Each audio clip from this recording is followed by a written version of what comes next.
All right, welcome everyone. We have another special podcast today. Mr. Tony Dunst, the man, the face, one of the faces of the World Poker Tour, is joining us today. Tony, how you doing? Good, Jeff. What's going on? Same old, man. Just wild times, you know. We're in a bizarre period of our life, I guess you could say. But we're moving forward, no complaints. And what about you? What's new with you? You gearing up? They got the WPT series on Party coming up. I know you said you're not going to most likely be able to play being stateside, but how has this Corona COVID period been for you? What have you been doing differently than normal?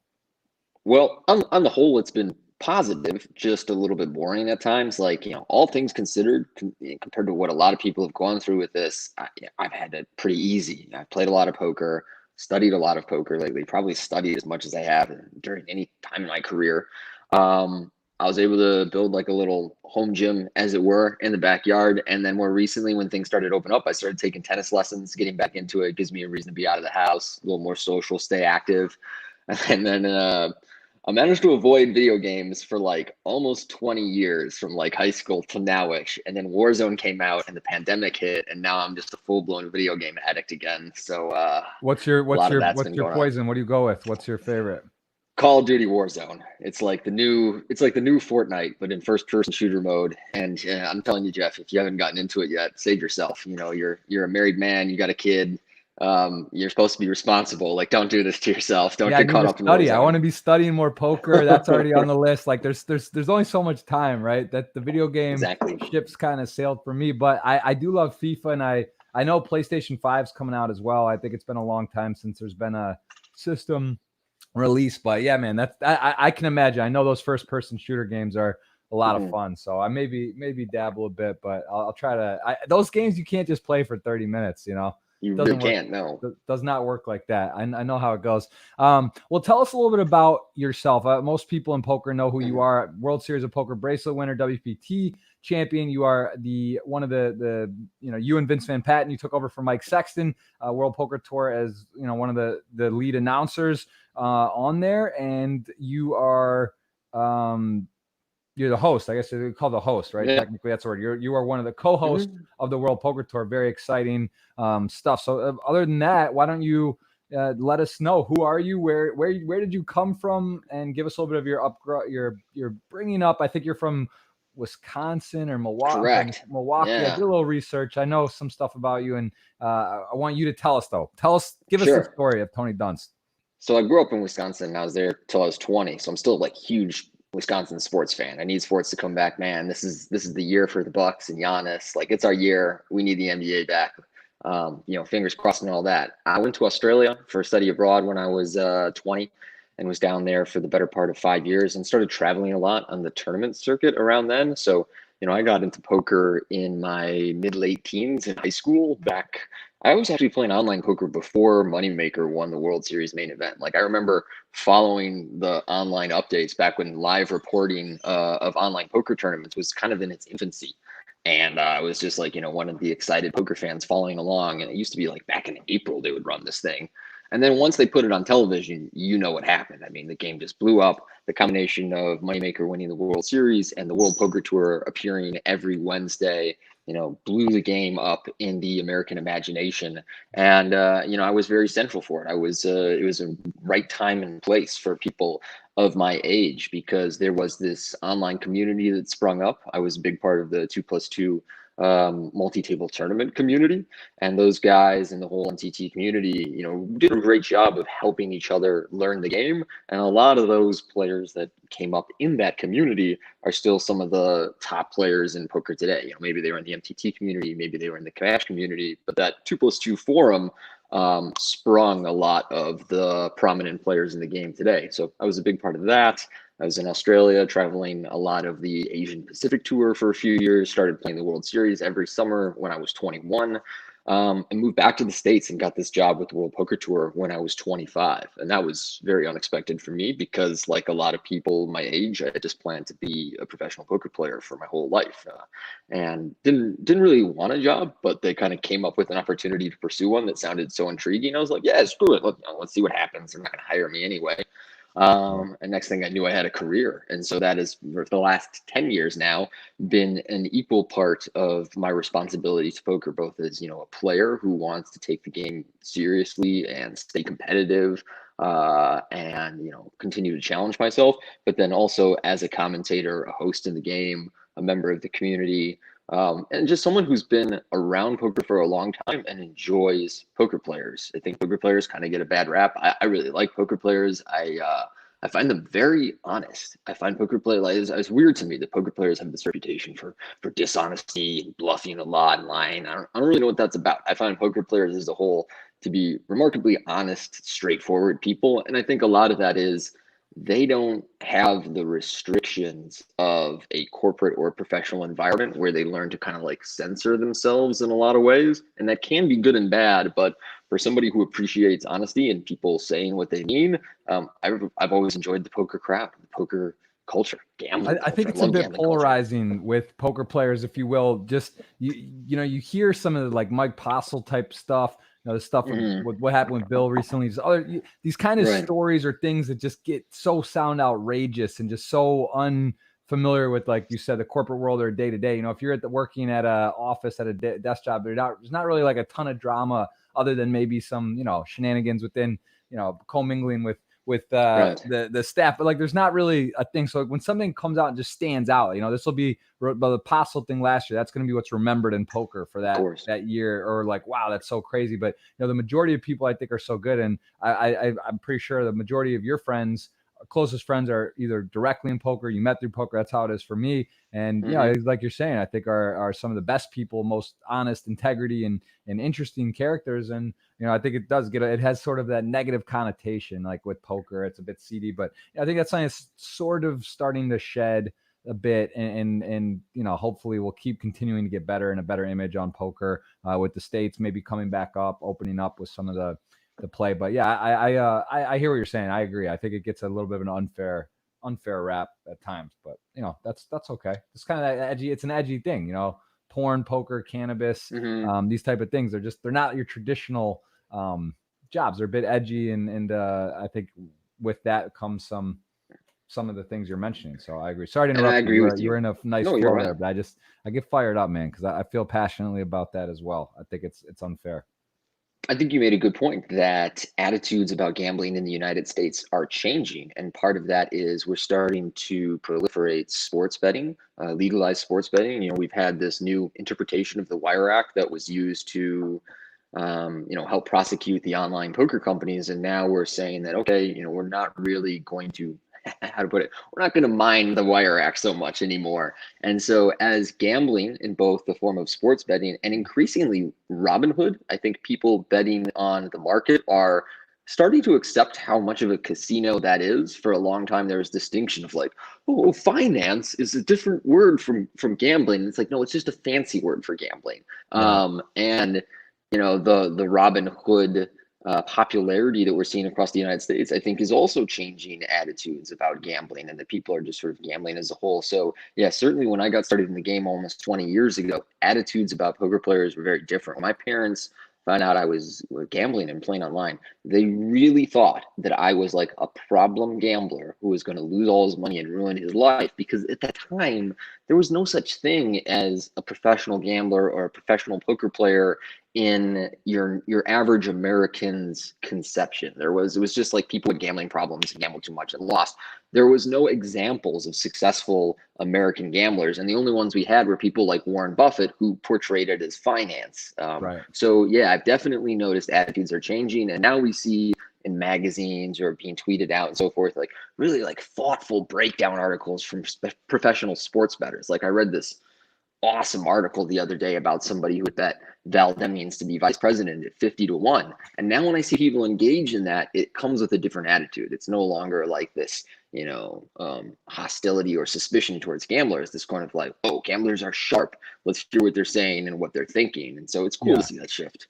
I think to that point too about sports, and look at like Pete Rose or stuff like this, where there's like thrown games, and this is what, out of all the millions of hours and of games and competition, there's these few things or stuff that stands out. Now, granted, some stuff doesn't get caught ever, right? Obviously, it's not like there's bad stuff that happens that never gets brought to light, but really it's a bit unfortunate that those are the things that are sort of that stand out. They're just so shocking, I guess, or so prolifically inappropriate, or seem so crazy that that's what sort of people gravitate and choose to remember or think about. So I think that's even like Las Vegas. Let's look at that. Like now, NHL team, the Raiders are coming there. So like these are things that Vegas they didn't want to have there. They're worried it's like too close to home and the bed, this and that. And now it's just sort of becoming, it's happening. And I think that's also shows you a bit of the acceptance and sort of change of direction with everything and where the attitude. I think that's a great example of that.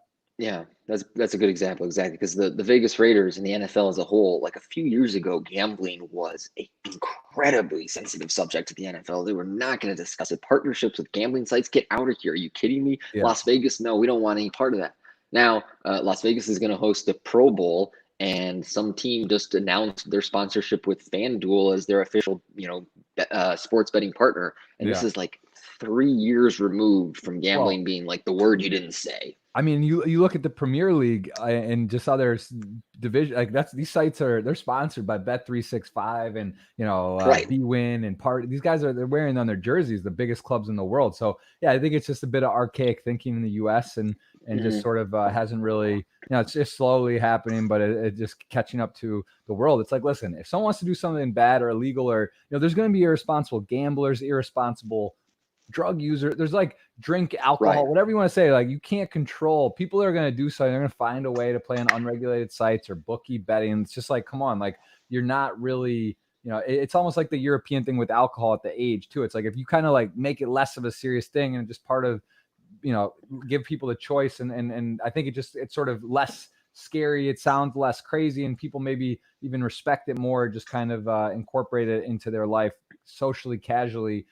I think it's better overall. So anyway, I'm sure we're on the same page on this, but I'm the same with my family too. They were very worried. I think I read something where you said, I believe you started with like $100 or $80 or something. You got up to like 400. And that's when your parents, by that point they realized that you were, that's when they thought it was maybe a problem, but you had already started playing and gambling. And then that's exactly right. Numbers.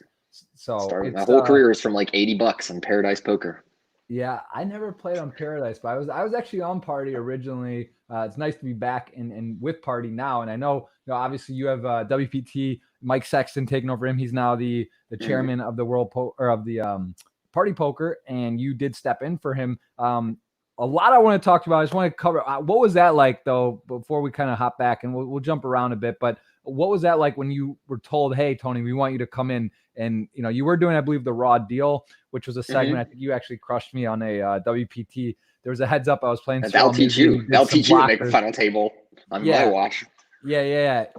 Oh, and the call. I thought it was Mike McDonald, but it was you, the Queen of Hearts. I was final 3 in WPT and against Pascal. And it was, I flopped a set and he had King 10 off. And it was like a Queen of Hearts would be a good turn card here. I don't know if you remember this in Montreal. And it came. I remember the Queen of Hearts. I was like 92% to be heads up and knock him out. And Queen of Hearts, Ace of Hearts. So you've been a couple of my, you've seen, you've been around for a long time. You've made some big calls. But how was that to get brought up? Because doing the Raw Deal, sort of a side segment, which is cool. I know Phil Hellmuth does that now, a little less intensive probably in terms of workload, or just sort of like a portion of a show. But now you're one of you're with Vince Van Patten, legendary show, World Poker Tour, been around forever. Everyone knows it who plays poker. Mike Sexton, the face, the voice, along with Vince, and now you take in for Mike. What was that like when they did? How long did you know you were going to come into this role, or did they just come up to you and like, hey, Mike's leaving, we want you to come? How did that process segue?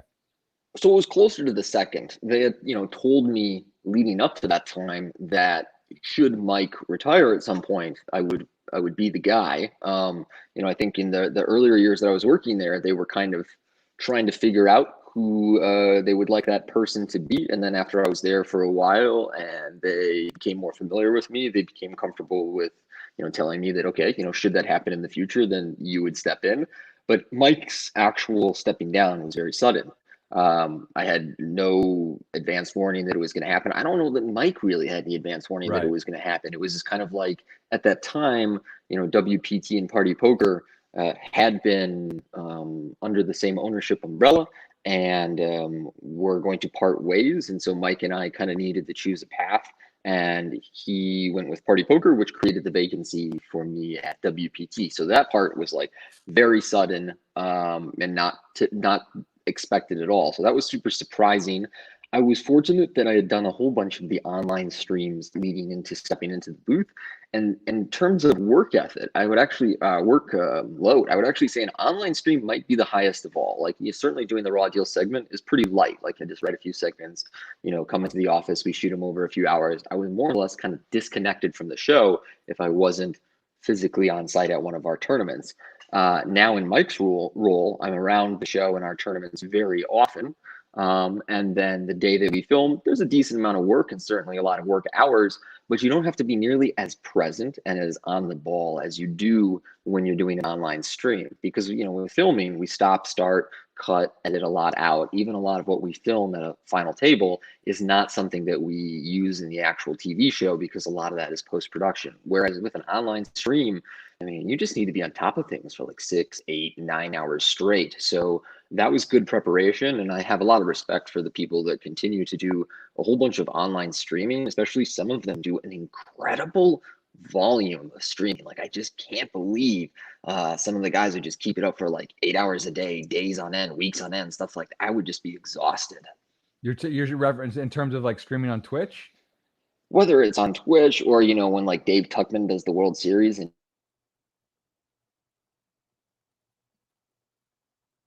Cut out for a sec. I think I can't hear your audio. Can you hear me? How about now? Does that work better? I got you. Yeah, we lost. Yeah, I can. Sorry. I just had my alarm set earlier to make sure that I didn't miss you, and it popped up and derailed you. You lost your camera now, Tony. They got to see you. You're single, you said. The ladies want to see what's going on, Tony. There we go. That's right. All right, Mike check, camera check. Getting out in those single pandemic streets. Yes, yeah, exactly. Okay.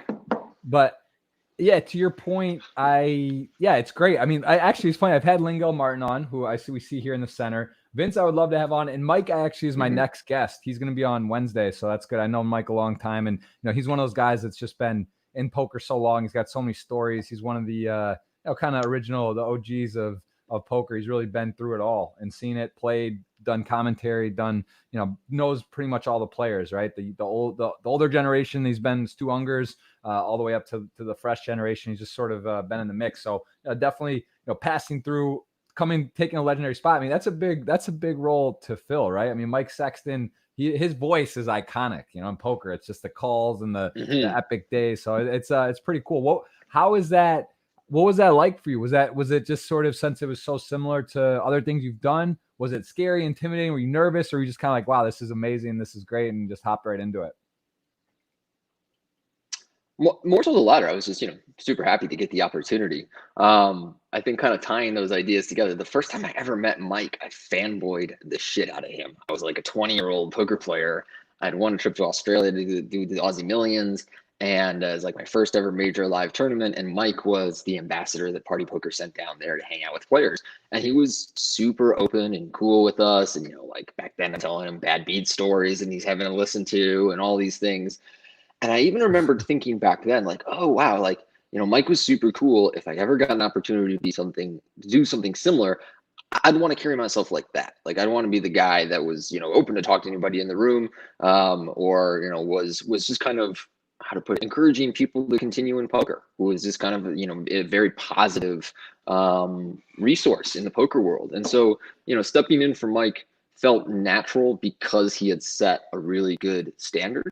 And I just figured, I'll bring my own style to it. Certainly we come from a different background in terms of how we approach poker. And I very much learned online and in this hypercritical world of if you make a mistake and post it, people are like, hey, idiot, what are you thinking with this? And so trying to tone that down for a television audience, I think was kind of what I needed to adapt to. Whereas learning to, speak in the moment, banter back and forth with Vince and find my balance, that came more naturally from the experience I had doing the online broadcasts.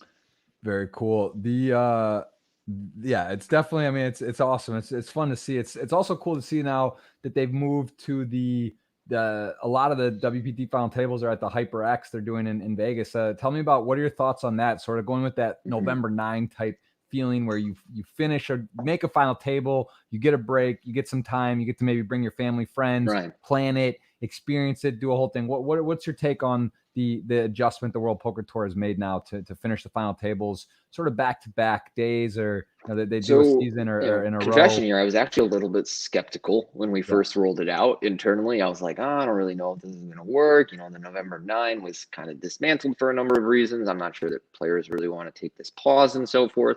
It was actually received really well. The HyperX arena itself looks great on television, and for the functional purposes of filming the show is really it's smooth. It's very easy in there. It's just what we need. And it's certainly a lot less expensive than trying to transport an entire set across the country and all the staff that comes with. And then as for the delay, I have not made one of the delayed final tables at this time. I think each player who makes one would probably have a different perspective on it, but we got a lot of positive feedback because it allowed people who making this final table was a big deal for them to organize friends and family to be there. So they had like this big support system around. And then, when we have people like that in the stands, we issue them a bunch of like props, like signs and faces of their player and things. The arena itself has, food, restaurants, games and stuff. I always felt that live poker is really not the best spectator sport. I think it's actually a great television sport because we kind of see the ensuing car crash about to happen, and so there's great anticipation on television. But when you're in the audience in a live poker tournament, you're so in the dark, and it's a very slow game. I always felt that having a lot going on around the final table was actually pretty important for keeping up engagement, and that's what we have going on at HyperX, and which I really like to see about that setting. The delay, to each their own. As a player, I think I would like it because I would use the opportunity to, both study final table situations and also do what I could to dig up info on my opponents, their playing style, their financial situations, anything I could to use as an advantage. But a lot of people feel that time could be better used by their opponents to improve their game. Hey, maybe I had somebody who was not a great player, but then they made the final table and they got 3 months of coaching. Or maybe I had, somebody who was a little emotionally on tilt leading to the final table and then they got to reset or whatever it was. So people have differing opinions on that, but I'm happy to see that it was received mostly positively. And I was convinced that it was a good change. Very cool. Yeah, I agree. I think like you said, if you talk to people, everyone's gonna have a different opinion and reasons why. But yeah, ultimately, Jeff, I can't hear you right now. Oh, can you hear me or no? Hello, Tony. Hello. Hey, I see you, but I can't hear you. I'm sorry, man. Shoot. Let's see. Is that me or you? I guess that would be. One sec.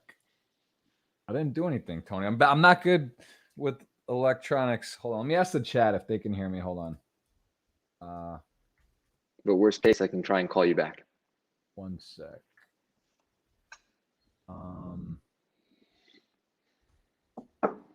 on. 1 sec.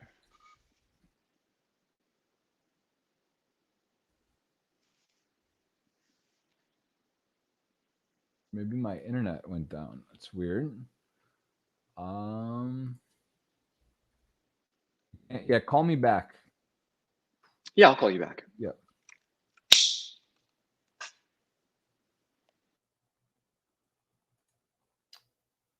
You can hear me.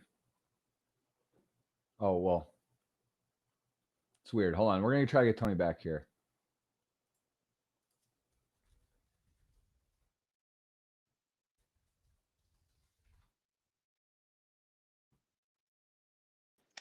All right. What about now? Jeff, can you hear? There we go. Perfect. I can hear you. Yeah, I don't know what happened. Sorry about that. Yep. Might be your ear pods. On YouTube, they said they could hear live, so I don't know what happened there. But okay, all good. We're back. We got a lot to talk about, so that's all right. We need to. I wanted to go into every single guest. I'd say 97% have final tabled their first ever event on their Hendon Mob, which on my stream, I don't know what it is. Maybe that's part of the reason why we stuck around in poker. I swear, if you look, literally every single person, the first event is the final table. I mean, this was a $400. It was like looks like a team's pot limit, which I don't even know. That's pretty cool that back in 2005 there was even whatever that means. It was a partner event. What Yeah, was yeah. that? Like the team's event at the World Series, you swap in and out. Okay, so yeah, very cool. So you did this. This looks kind of fun. Your unknown partner, is this a secret or why is this unknown? I don't even know what's going on. Is that who? I honestly don't. I think it was a friend back in Australia, but it's kind of a network of poker players back then. And that's now 15 years ago, so I can't Tony, you remember can't exactly who I played remember. with. He's the only No, mystery guy not dude. named in the whole 20 people that cashed, and it's your partner. You don't know his name. Is he? No, dude. You Don't know. posted about my you were a World Series bracelet, and I saw people soliciting questions, and someone asked about my final hand at the World Series, and I realized like I had no idea. I had no idea what the hand was, how it went down, whether I sucked out, whether I got it in good. I don't know. Damn, that's a sign of a man who's played a lot of poker right there. That it does sort of blend together, I will say. Usually the bad beats are the ones that run together. But so tell me about this though, live poker. So what made Australia? That's a pretty long way to go for your first first events, or at least first Hendon Mob scores. Maybe you played a couple and didn't cash, whatever. Your first ever, here. What made you go to Australia? That's a hike. Well, actually, I think even a year before I was playing down there, I won a package on Party Poker when I was in my dorm room as like a 19-year-old, and went down there, got 2 seats into a couple of Aussie Millions events, almost final table to one, and ended up swapping with the guy who won. So I made a really, back then my whole bankroll was like $2,500, $3K, and I won $15K US on that trip. So at that point, I was just like sold on the whole lifestyle. I had the most fun I ever had. I met Mike Sexton and all of these poker heroes of mine. Can't hear you. Can't hear. Around at that time. So I think that team's event was one of those where it was like right after I moved to Australia and did study abroad there, they did a smaller series, and that team's event must have been the first one that they tracked the results for. That's pretty cool. And so when you were, what was your online background then at that point? And we've lost your video. Tony's messing with us today. He's got a little, there you go. Tony, can you hear me? Hello? Tony, I can hear you. Can you hear me? Hello? We lost him. Tony's having issues over there. I think it's maybe the ear pods. Let's see. We lost him again.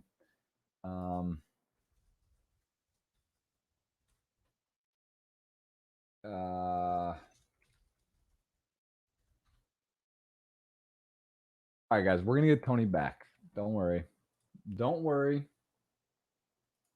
You got it back?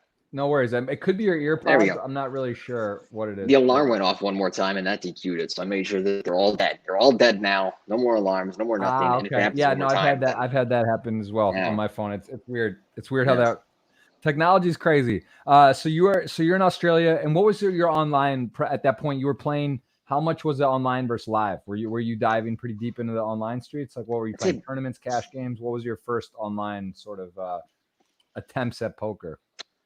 My very first ones were like late high school, early college, and I was playing sit and goes. By the time I was in Australia, I'd mostly transitioned to tournaments. It seemed like that was probably where I was going to find more success. I wasn't really a good enough natural poker player to ascend up the cash game ranks a lot of the ways some of the best ones did.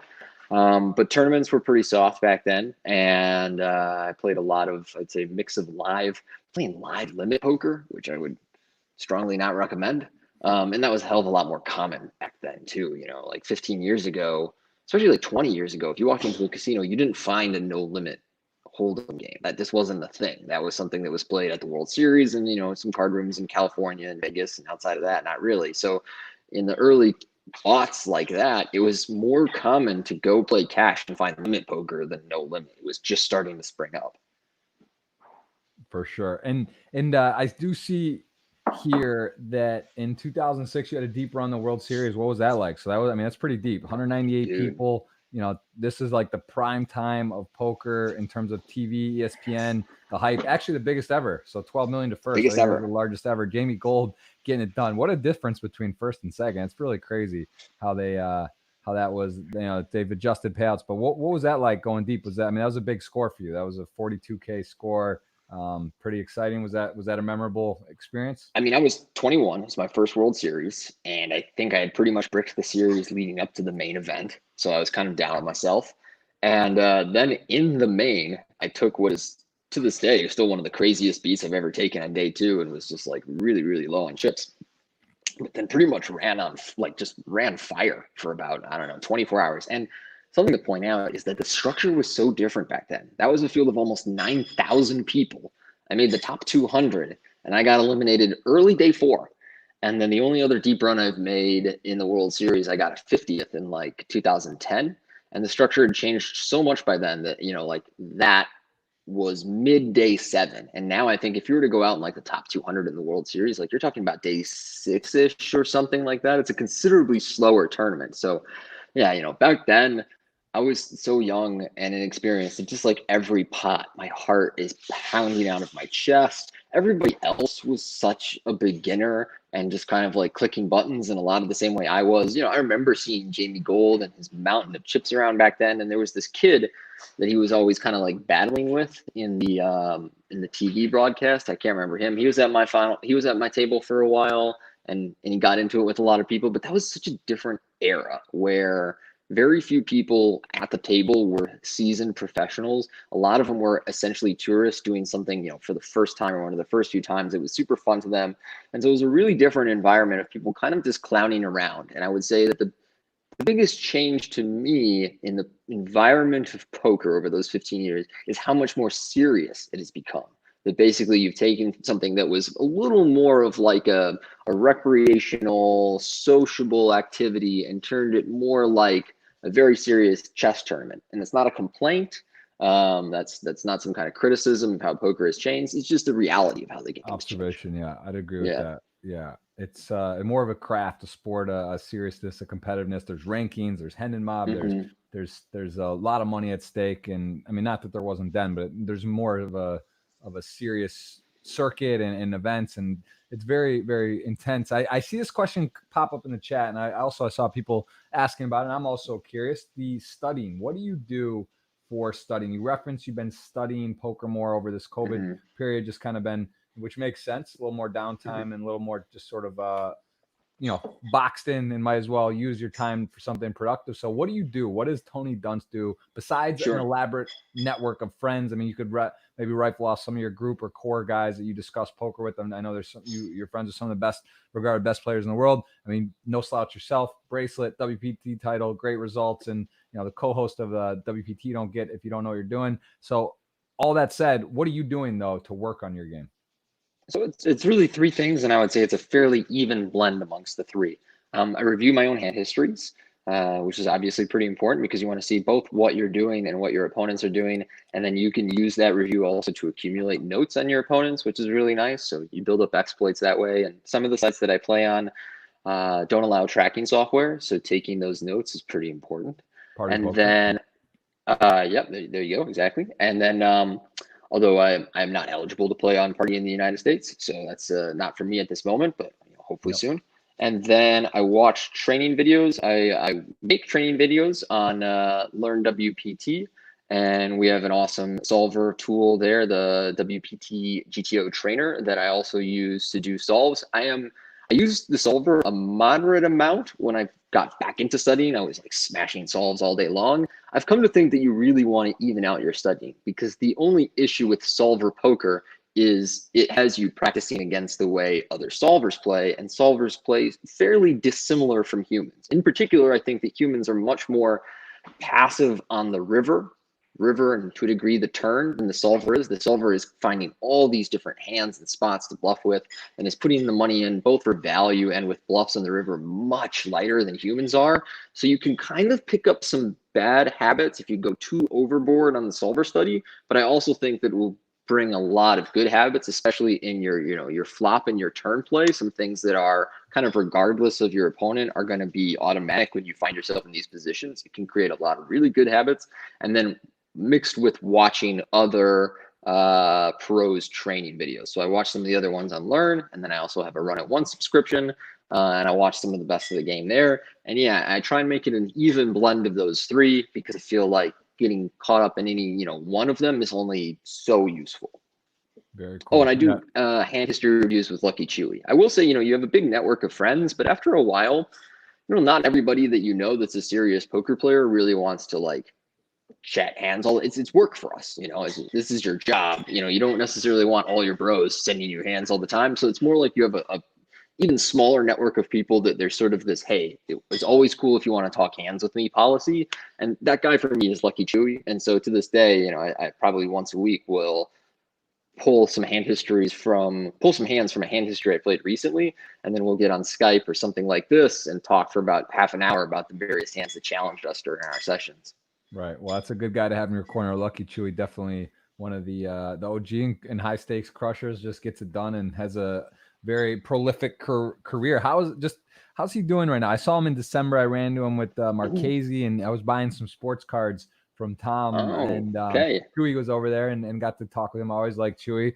He's always fun. How's he doing? Is he playing a lot of poker? Or? He's doing really well. He's been killing it online in the U.S. facing sites here in Nevada, and I believe, did he get engaged or he's going to get engaged? One of those things. He's definitely in a very serious relationship, and they're looking towards the future. I think they got engaged.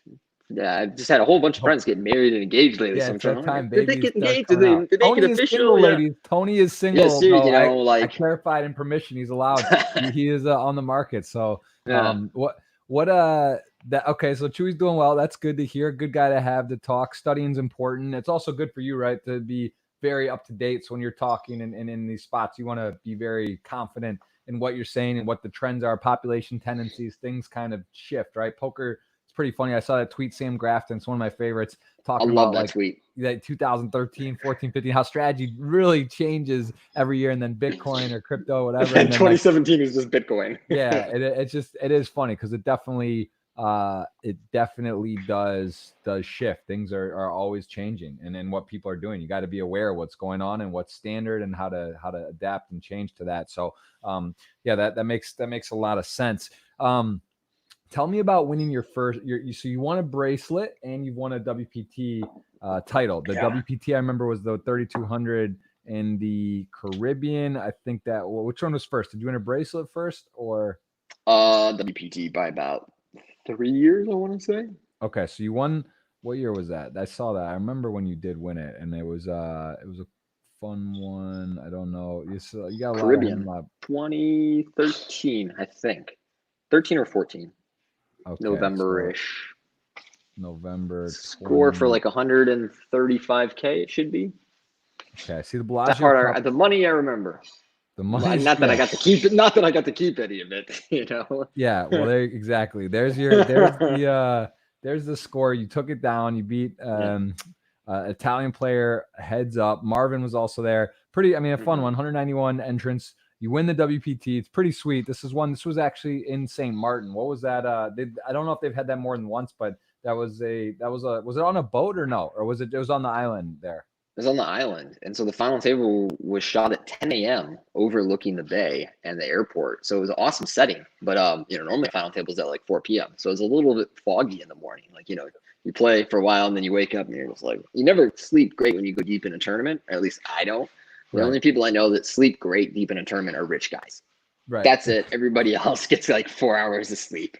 Everyone's excited.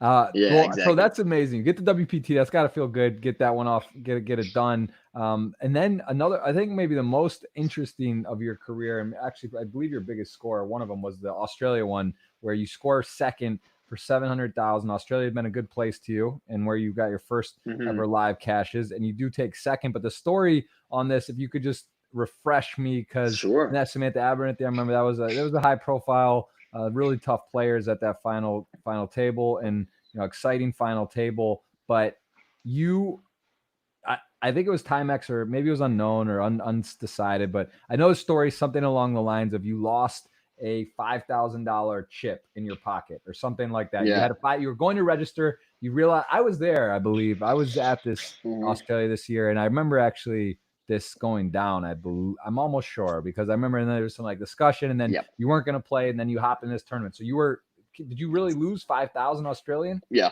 So kind of like tie all of that together. I was backed up until 2013. After Black Friday, I was in bad financial shape, like a lot of poker players were, and I was in makeup. And so I won that WPT. And when I went on that WPT, I was over like 300K in makeup. So I got that, and then that got me a seed into the TOC, the Tournament of Champions that year. Or I guess it was pre-Tournament of Champions. It was our season-ending event back when it was a 15K, but not the TOC. And I got third in that for like 450. So that cleared it. And then I was on my own from then. And then, like most gamblers, things were kind of up and down in the couple of years that followed. But leading up to that trip in Australia, poker for me had been really down. Like I had one cash in the previous year leading up to that. If you glance at the Hendon Mob, I'm pretty sure that cash was early 2016, and I think all of 2015, I had one or two cashes, and I was in a terrible mental place with poker. Just didn't like the game. I had been focusing on daily fantasy sports and a little bit of sports betting, and that had gone actually really well. So all my emotion about poker was, this is the thing I do that makes me annoyed and upset and causes me to lose money, and the more I can avoid this, the better. And everything else was kind of like, well, everything else is great. So why would I play poker if it just puts me in this? It just makes me upset. Right. So I went to Australia. I have this, long history with the Crown Casino, the Aussie Millions, Australia as a whole. I knew I wanted to play some poker there. It continued to not go well. And I was just basically on a downswing. And I sold half of myself in the main event to Timex. And he gave me chips in line to register. And I was just going to settle up with him online or whatever, or you owed me or something like that. And I took my phone out of my pocket while I was in line to register for the tournament. It knocked one of the 5K chips out of my pocket. The chip was like the exact same color as the carpet, plus there's people everywhere. I get insanely tilted. Like we never find the 5K chip. It's gone. They check the cameras. Now it's like when we're about to start the tournament and I'm already on like the biggest tilt that I can remember in my whole career. And I was like, you know what? Like, don't play in this condition. If this is how you feel, don't play. If you don't want to be here to begin with and you just torched 5K that you're really pissed off to lose in the middle of a downswing, like don't do this to yourself and force yourself to play. So I left. And Timex, smart investor that he is just hitting me up the whole time. He knows how soft the Aussie Millions is. He's like, look, you should really play this one. Hey, even if you don't want to risk your own money, I'll free roll you. You can have 17%. I keep 83. We basically extrapolate the markup you sold me at. And I'm like, I don't know, man. Like, I'll get back to you. I don't fuck this tournament. Fuck poker. I don't want anything to do with any of this. And I just left. I left the Crown Casino and I went about my day for like 8-9 hours. And 9 o'clock rolls around and I both, calmed down and been drinking a little bit and was kind of like, you know what?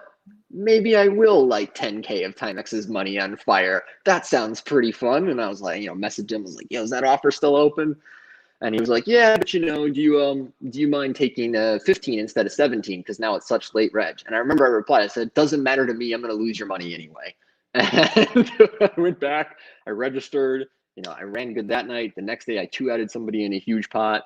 And after that, like, I swear to you, I've been playing poker almost 20 years. I have never run as good in one tournament as I ran in that Aussie Millions. Not even close. I just had the absolute, like, horseshoe, jammed way up my butt, like cannot miss a pot. Anytime I did something that was close, I remember this one big hand, I opened deuces in late position, and this really good player who was giving me trouble 3-bet me. And I was like, well, in a sane world, I would just, fold or maybe take a flop. But in this version of the world, I'm all in. The Matrix, you're the Matrix. You're just you're just floating. It's like a surreal. It's like what's happening now. It doesn't even it's bizarre times. You're just in this one-off tournament. There's something about energy is so powerful. There's something in these type of things and these stories, and also how you can take a negative to a positive, like Black Friday, right? I remember when Black Friday happened. It's like, oh, this is the worst thing. Like, what's happening? I don't even know what I'm going to do, because of like how my life's set up and what's going to be. And then it turns out to be the biggest positive ever.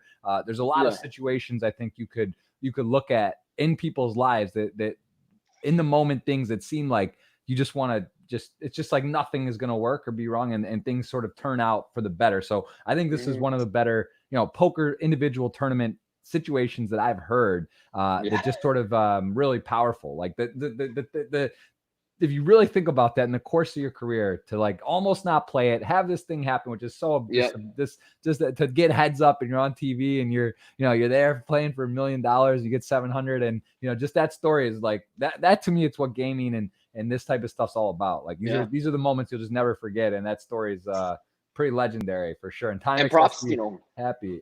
Yeah. Props to Timex both for pushing me to play. And then also when I made the final table, he gave me an extra 2%. He was like, hey, I know I asked for that extra 2 when you super late reg, but I appreciate you showing up, and I don't, want to try and nitpick you here. And there you go. And that cost him 20K. And so Timex is a guy, whenever he comes up in these stories, a lot of people in the community really try and paint Timex as this guy who's like he is a guy who's always trying to get an edge in the sense that he's not trying to make losing bets, but he's not a guy who's trying to like take advantage of people. And if anything, I've seen him do a lot of generous things over the years. So I kind of wanted to go out of my way to bring that part up because he's definitely faced some flack lately on the other side. And I've never seen any of that to be the case in my experience with him as either a friend or somebody I've done business with. Yeah, I mean, you know, I'm involved with Stake Kings heavily. He has a competitor site in a lot of aspects, and yeah, I respect Timex a lot, and I like Mike, and I know he's a good guy. I can just tell, just without even being, you know, he's not a guy I talk to all the time, but we chat, we have each other's number. I respect what he does, and I definitely know he's an ethical and good person. And people, you know, kind of go at it, like Bank of Timex, they talk about, and they're kind of like whatever, but you know that. It's like, yeah, he's got a business and he's looking to profit, but he's doing things the right way. And I think in all those kind of closer spots, he's gonna go above and beyond or be generous. And that's a good, that shows that. And just to be clear, so he basically, once the 5K was lost, he put you in. So what you said he gave you, it was like a free roll on the thing. He free rolled me. What was it? It's the only time in my career that I've played for such a small percentage too. Like in every other tournament I've played where I've sold, I've always kept at least maybe like a third of myself, even if it was a pretty high buy. I thought like, I want to have a decent chunk of this. So if I make a run, you know, I'm the one feeling it and I'm trying to play my A game. And then there was just this random one-off occurrence in my whole career where Timex is 83%. And I had sold a friend, like an old friend at dinner, that I caught up with 1% for $100. Like, yeah, you want to light $100 on fire, give it to me. And so I made the final table and I was like, all right, where do you want your 10K?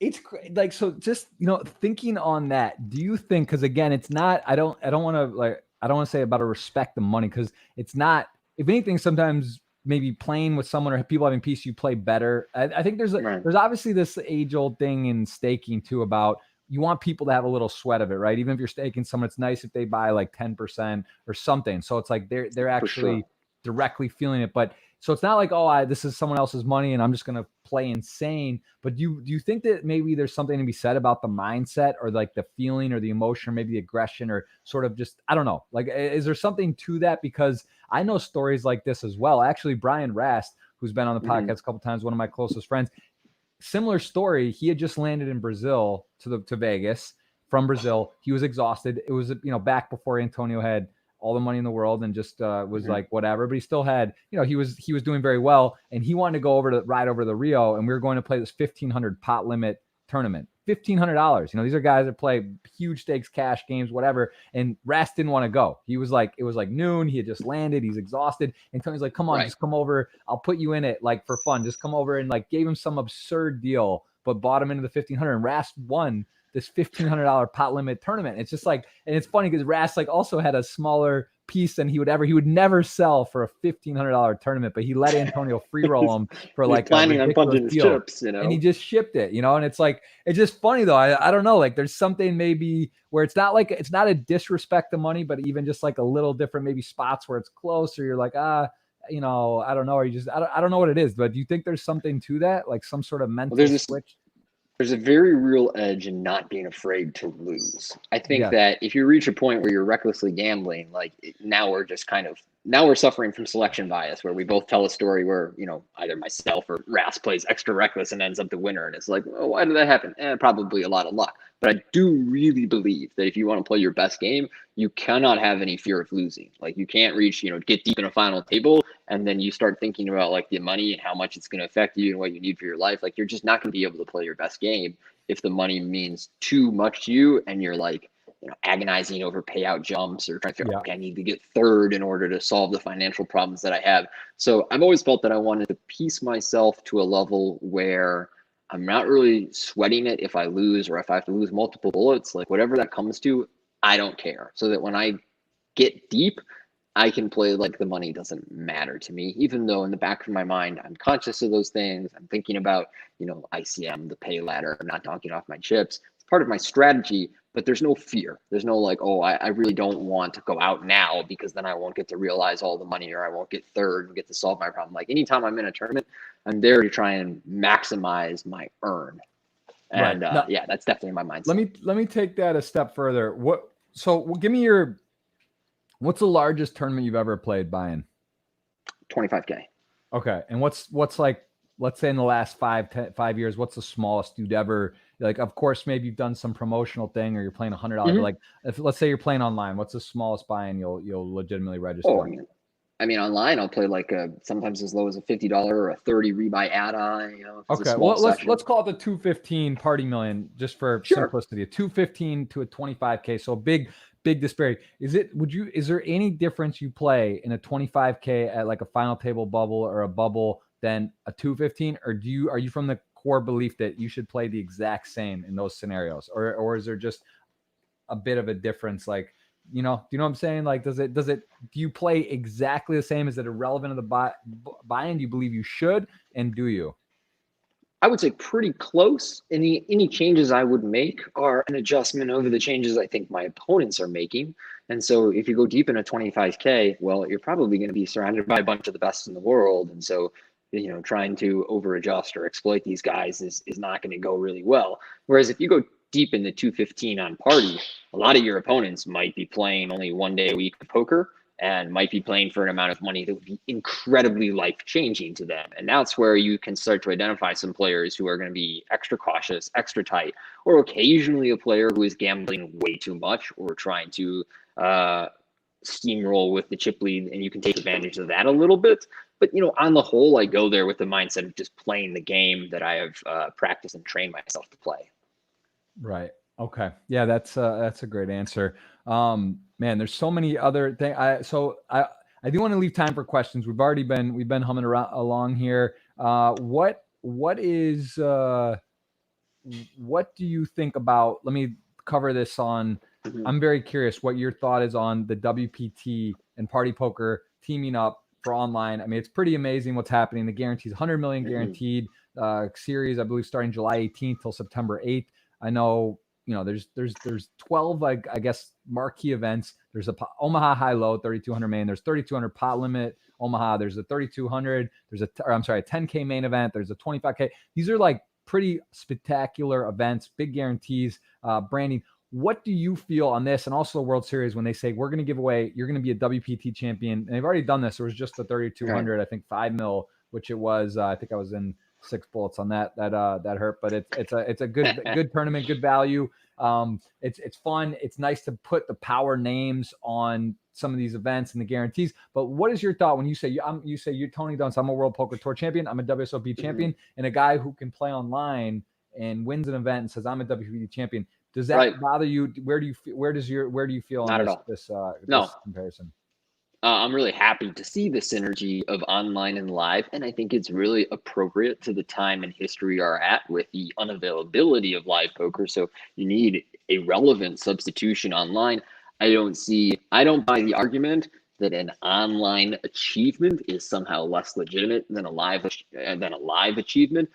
Honestly, if you forced me to argue either side of that, I would argue the opposite. Since online poker has been tougher for forever, to me, if you beat out an online field, that might be more prestigious than live. I know the vast majority of people would think the opposite, but like these online fields, especially when you start talking like 25Ks and 10Ks, that's as tough as it gets, period. So if you beat that field, like, of course you deserve an accolade. I love the synergy between we're awarding 5 Tournament of Champion seats from the championship online series on Party Poker. And I think that's great. I think that they have every right to show up to a WPT TOC if they win one of these events, and that they very much belong. And yeah, so I'm happy to see that there is that synergy. I find this whole debate behind is it a real WPT title? Is it a real World Series bracelet? You won it online. Not everyone was eligible to play. It's like, guys, these are, at the end of the day, these are forms of marketing. This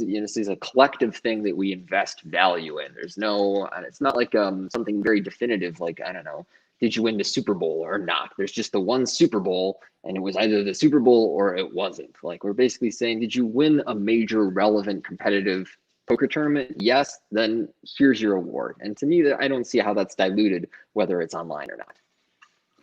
I'm with you for sure. I think it's very interesting to hear, even like a guy like Helmuth who has the most bracelets. It's like, where does he fall on it? And, someone was, so there were some arguments or saying, oh, maybe call it a silver bracelet or this, or is that whatever. But I just think I think overall it's great for the game. I think it's also nice to have variations, differences. Online is such a part of poker. It's such a big portion of what poker is. Live and online need to work together. There needs to be satellites. There needs to be cooperation. There needs to be a respect, I think, on both. And yeah, I mean, I think it's great. Obviously, you don't want to have it all the time, but doing it like a champion, make it as prestigious once a year or twice a year, come together and call it what it is. I think also for people as a whole, it does save costs, travel, hotel, these other things, and convenience, and also maybe just for the quality of the fields, it could be better in some respects, or the arguments on both sides kind of balance out, and net, I think it's good. It's also just good to have variation, right? Not just be always the same, and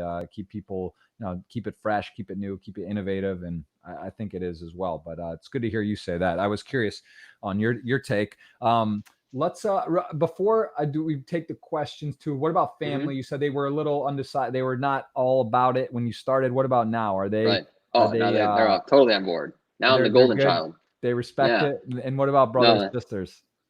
Yeah, I have a younger brother and an older sister. They're very supportive, and really, my family and my parents came around in my early 20s when like my mom started tracking my results on Pocket Fives and sending me messages when I had nice scores and stuff. And then when you add the professional and television component to it, any fears they may have had of me just gambling for a living and maybe one day going bust are alleviated, because like, okay, well, now he has a salary, now he has a career. We don't have to worry about that kind of stuff so much. Plus, I mean, it's a credible job to have. My parents are happy to be able to tune in and watch their kid on Fox Sports Net after. It's great. Where I'm from, they literally play like the Brewers game, and then the World Poker Tour comes on TV. Like my friends in high school are like, yeah, we always see you in the sports bar. So I love hearing that. And yeah, my family is good. Fortunately, not affected from the pandemic in any meaningful way at this time. And so I'm going to go see them when all the online stuff starts to wrap up. Yeah, it's pretty cool. It's good when you have the support, because it can be tricky. I know a lot of people in the past, at least, or initially, there's some varying degrees of support, right? If your parents or your friends or family or don't support, or kind of, hey, don't do this, it makes it all the more challenging to sort of dive in and really, you have that extra sort of pressure about, will it work out, will it not? And I think it's also important to realize in poker, a lot of us, from you and I are very similar when we started and how we've come through the game. It's different than just hopping in when you're 30, 40, if you have family, if you have kids, if you have a career. When you come in, you're starting when you're 16, 17, 18, 19, 20, 21, 22, and there's really nothing, you don't have much else to do. And you started with $80 or $50 or $500 or $1,000 or a couple thousand, and you work your way up. It's sort of like the results and the things you see are done responsibly. You've built it up organically, or had some staking, or you weren't really at risk for, whether you say, hey, well, the guy's 45 years old, he's got a wife and 2 kids, and he's a doctor, right, and he wants to just hop in and start playing 5Ks and 10Ks, it's a bit of a different element and animal you're talking about there. And not that it's right or wrong, but you got to be careful, and you got to be realizing like what you're really risking or what you're doing. And also maybe not learning the examples and the disciplines of the game, bankroll management, all these things sort of throughout. So it's just a bit different, I think, when you got to be careful too. I know you are a big advocate of the game, me as well, promote it. It's a great game. It's fun. Do it as a hobby, or, take your time, study and learn. We're not saying, oh, everyone go quit your day job and fire off into the poker world and quit, so it's a bit tricky, right? As an ambassador, you got to be responsible. I mean, I'm a weird balance there. I feel that I would tell everybody to pick up poker as a hobby. If you get really good, to pick it up as like a part-time income. But I would tell almost nobody, you should chase poker for a living. You should try and do this for a living. You've got that kind of potential. I think poker is an awesome, mind sport, whatever you want to call it. Super challenging. It will teach you a lot of really valuable lessons, especially about losing. I think that many people, I remember listening to finance podcasts, for example, and people talk about coming from a poker background and transitioning into finance, and then watching their peers struggle with variance and losing. And if you come from poker, you're so well acquainted with it that it's just not something you react to in such a harsh, negative way. You're not so reactionary. If you get into markets, you take a little bit of a loss. You're not like, oh my God, I need my money back now, I'm going to lose it all. Like, you just don't have that coming from poker. So it will teach you a lot of really valuable things. It's just a difficult way to make a living. So I wouldn't recommend it for most people. Yeah. but I'm a huge proponent of the game. I think Yeah, I mean, it's my such my a my my parents have Ivy League backgrounds, very studious, very like serious in this and business.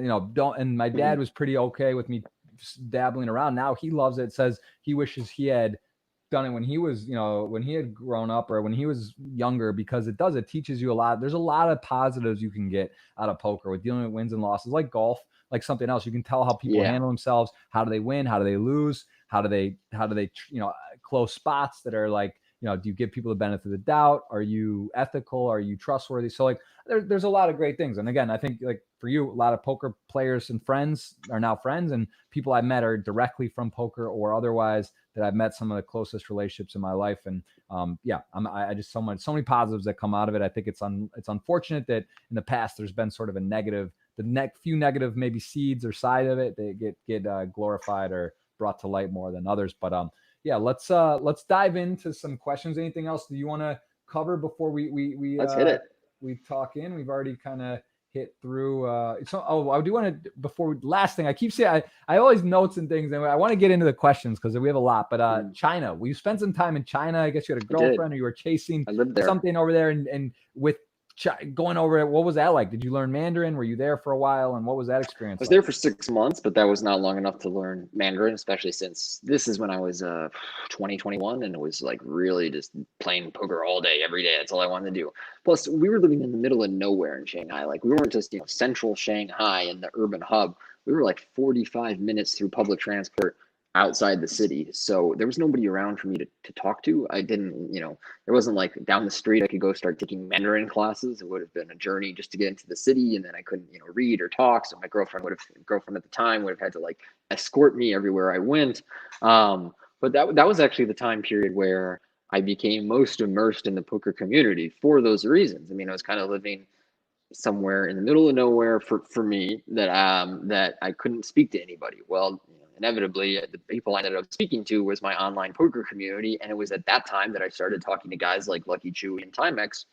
Back then, pretty much every day as we were grinding, and that kind of carried over. But living in China was fascinating from a cultural standpoint. It taught me a ton, and then when I started traveling the circuit and playing a lot in Macau, traveling throughout China, it left me much better prepared for that. And actually, the WPT has been owned by a Chinese company for a while, so That's 10 for all those, right? yeah, Or, exactly. So for all those areas, it was a really valuable experience. But certainly something at 20 that was a shock to the system. Very, very, yeah, very. China's wild. It really. I remember going there for the Bro. Olympics in '08, and it was just like, yeah, people didn't really speak English. Like it was just like not even close. And the language, it's not like French or Spanish, or you catch Right. a little word or two, or maybe they know a couple words. It's just it's a little bit of a complete 180 on the. It's not really. It's hard to put into words, and I'm sure it's different now a bit, and there's more technology and easier to translate things and quickly, but. I remember having a shock to my system back in '08 being in China. Okay, well let's suit. I want to ask you about your suit. You dress well. You've always been known as a guy in the suit. You're clean. You mentioned about meeting Mike Sexton. You always want to be kind of well presentable and talk to people. What is it about you with having like a suit jacket or dressed to the nines when you go play live or just in general? Because you kind of have that peg down. I don't think there's really anyone else in the poker industry that does it quite like that, or at least as consistently. What's your fixation, or what's your excitement, or your motive on that? With you, part of it was I just got it from my dad. My dad was a very fashionable guy, still is. Has a basement full of clothes. Raised me on like GQ and Esquire magazine, and then watching a bunch of movies growing up, and our eternal winters in Wisconsin. Everybody in these gambling movies was all suited up all the time. You watch Ocean's 11, and for whatever reason, they're walking around in Vegas in awesome suits the entire time. And I think 17-year-old me kind of thought that's what the real world is, and didn't realize that like, no, that's not nowhere close. Right. So I started, suiting up all the time for tournaments back in the day, and it just kind of became a habit. I will say as I've gotten older, I've gotten a little more casual, but then once I added the professional component, now I had actually a legitimate reason to be in suits. But the flip side to that is, how to put it, when you walk around casinos in suits, everyone thinks you work there. And so I get questions like, excuse me, sir, where's the bathroom? And I don't always want to deal with that stuff. So, I've been toning it down a little That more is funny. I guess you lately. must get that a lot. That's A lot, man. Everybody, if you're in a suit in a casino, everyone thinks you work there. And so after a while, it's like, I don't know that this is always the best attire for this setting.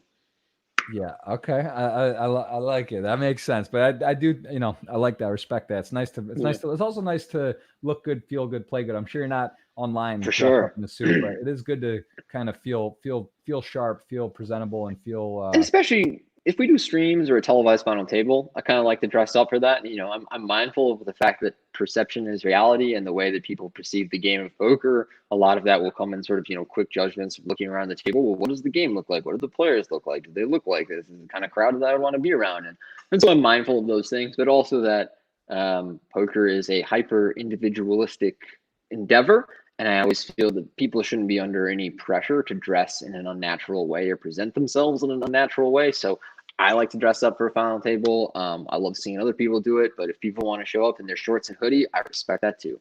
I gotta ask you about the Bring Kinney $1 million final table outfit. That was a Triton event. I was there. I did some commentary, and it was a robe, right? Yeah, he wore it was a custom piece, custom, but I actually have it on my vlog from there on YouTube. Like I have when Bill saw him and they were all kind of gathered around. Dan Smith, I think a good friend of yours, was there as well. But like Bill basically called him out and was like, man, if this was Augusta, or if this is a place and there's like a rule, and they tell you got to dress like a way, he was kind of like giving Bryn some shit, like, hey, this isn't, this was like a required thing, and he is arguably custom in a thing, but I don't know. I mean, it wasn't a suit, and they were asked to wear a suit at the final table, and he didn't go contrarian, and he shipped the whole bird. So I don't know what you can even say, but I don't know.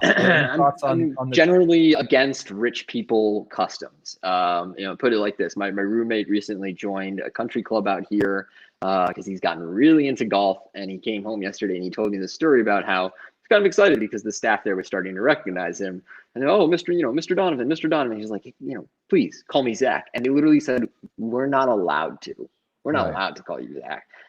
And that kind of mentality to me, I'll never buy into it, that you're not dressed appropriately for this. Oh, I can't call you by your first name. What the hell is this crap? Like, seriously, don't be so pretentious. Don't take yourself so seriously. This isn't Augusta. And you know what? I probably wouldn't like Augusta. So yeah, that's how I feel about that stuff. All right, fair enough. I like it. So let's dive in. We got a lot of questions for Tony here. You still not too late if you want to try to win a $55 ticket courtesy of Party Poker.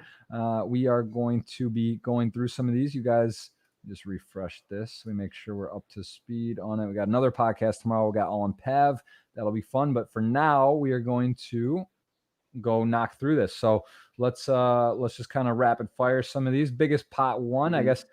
You can do a cash game and live. Yeah, I did some cash. I did some, like, the biggest cash game I've ever played was probably 51-2, and maybe I won like a 20K pot on that. I feel like I've maybe even played like a 10, 20, 40 game around Vegas, maybe somewhere around 20K pot, 25K pot is my biggest cash game pot ever. And tournament wise, that was second place, 700,000 US. That was Australia. That would have been my biggest. I think it was 700,000 ish US. I only got to keep 15% of it, so in my mind, it's not my biggest. But yeah, It is. What about your personal biggest then? My personal biggest might have been, let's see, I had half of my bracelet, so that was almost 200K. That'd be up there. Yeah, it might just be that. It might be one of my more, let's see, I had a second this summer that I had half of that was, around just a little under 200. So I would say a little under 200,000. I also had a DFS score that was like 150, but I guess I had 60, 70% of that or something. So yeah, when I think about the money that I have gotten from one of my scores, my biggest would be a little under 200. Okay, that's nice. Those are nice numbers. That feels good. Yeah. So biggest cash live so question here from Michael Bahrain. Being a player as well as a host, does that help you with interviewing players who may have little patience with other journalists who are not players? Do you believe there's any edge or any benefit to you kind of understanding how the mind works? Well, most definitely. I feel like a lot of media presenters especially if they don't come from poker, dealing with the poker personality type can be a little unnatural. And that a lot of presenters kind of approach poker players with all this like energy. Oh my God, you must be so excited, this and that.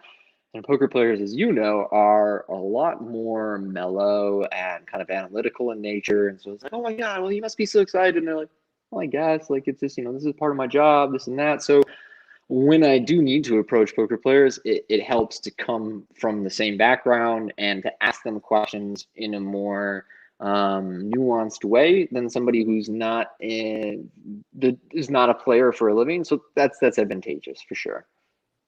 Okay, very, very cool. How has Corona affected your business life, your life in terms of in general? With business? Well, the short answer is the WPT is not having live poker tournaments at this time. And fingers crossed that we will be able to resume both hosting live tour events and then filming at the HyperX Arena in the not too distant future. But for the time being, the season is on pause outside of what we're about to do on Party Poker Online. So yeah, that has been the most serious effect on my business life. What does Party Poker say? Is there any, I guess no point to really make people keep pushing stuff back. Is there anything certain or locked in or in the future? Is it totally on pause? Or are they saying we're going to hopefully start by this series, this date? Or is it indefinitely paused at the moment? To my knowledge, totally on pause. And you know what? Right before we started this interview, I even looked up what countries can an American travel to right now. And honestly, this list is so short and so limited that the idea of trying to host a major live tournament while we have all these border closings internationally does not seem very realistic to me. I would think, I will say that somebody like Tony Burns down in South Florida, Seminole Hard Rock, I think, announced that they're not too far off from doing tournaments again. But the logistics behind holding a tournament and attracting a large player field, an international player field, that is really complicated right now. So I don't have any dates. Yeah, it's also, because then it bodes a question about guarantees, all this. And it's sort of like now it's like there's no real data, or they're just sort of like unknown waters you're guessing, and then there's a lot of complications. So true. Do you have an enemy in the poker world? Is there anyone that you kind of like, a nemesis, maybe either because they just seem to hold over you, they beat you, or you actually have any bad blood or kind of like a rivalry with someone? No bad blood. I'm fortunate in that way. For my approach to conflict is mostly like, if I think someone's like a shady, bad person, or I just really don't like them or their energy, I just avoid them. I'm not really trying to show up and get one over on them. I don't really need that negativity in my life. Trying to think. I feel like Darren Elias is a guy who every time I play with him just manages to be one step ahead. Like, all my memories of playing big pots with Darren Elias are being on the wrong side. But he's a very nice and professional guy, not somebody I have anything personal against. But just somebody who has generally gotten the better of me, and who, because he plays a high volume of poker, is hard to avoid. Another guy I'd put in that category is Brian Altman. Someone's had a lot. And both these guys have just dominated the WPT. They play a high volume of events, and they're really tough players. So I encounter them all the time, and often feel like, I'm playing guessing games against them that I'm not getting the best of. Those are two strong opponents for sure. Someone here checking about, we already covered this, but just want to hit home on asking if you'll play the WPT championship on Party Poker. Don Yugoslavia asking, is there a possibility, depending on border openings? I guess that's later that's down the road, right? That's I think in early September for the main, or at the end of August for that. So is that something you're eyeing, at least as a possibility? I would say there's an outside possibility, but as you said, it really depends on travel availability. I will say that the idea of traveling to somewhere that I wouldn't want to otherwise be, and then paying a bunch of money for accommodation to play online poker, it does not sound super appealing to me. If it was like, okay, great, and like, for example, I love Montreal. So if it was like, okay, cool, I'll go to Montreal, I'll visit my friends, hang out in my city, and then I'll play some online poker. Absolutely. But the fly to one of the few limited countries that are available for Americans right now, and then pay a whole bunch in hotel just to be there, and maybe be quarantined for 2 weeks when you get there to play online, not there. It's a stretch. Yeah. I do want to ask about Vince Van Patten, who you now are co-hosting the World Poker Tour with. What what is it like working with Vince, and what is Vince's? He's been around since the beginning too. Is there a potential? I mean, obviously, if you've discussed with Vince, but like, do you see Vince there for forever? Do you think he's like? I mean, it seems like he's so I hope so. loves it. Like, yes, the answer for sure is I hope so. But do you think like? Do you think Vince he just seems to really love it still too? And I think Mike loved it too as well. Like, he got an opportunity from a party. It wasn't even an easy decision. And, the brands are so aligned. So he did step down, but Vince and Mike have been around forever with it. Now you filled in and taken a great role there. What do you think about Vince and being in terms of the WPT? Cause it just seems, it's just so great to have, to have Mike, to have Vince around. I mean, it's just hard to imagine replacing Vince or have someone come in. Any thoughts? Yeah, on that? I really, I don't want to envision a future without Vince in the booth, because he's just such a pleasure to work with. Super professional, always really positive, and just like always on time. There's no drama. Like, I can't stress enough. It's such a delight to work with Vince, and somebody that I grew up watching too. So there's this kind of that every now and then I'll just be like, I grew up watching you, bro. Sort of those weird flashbacks.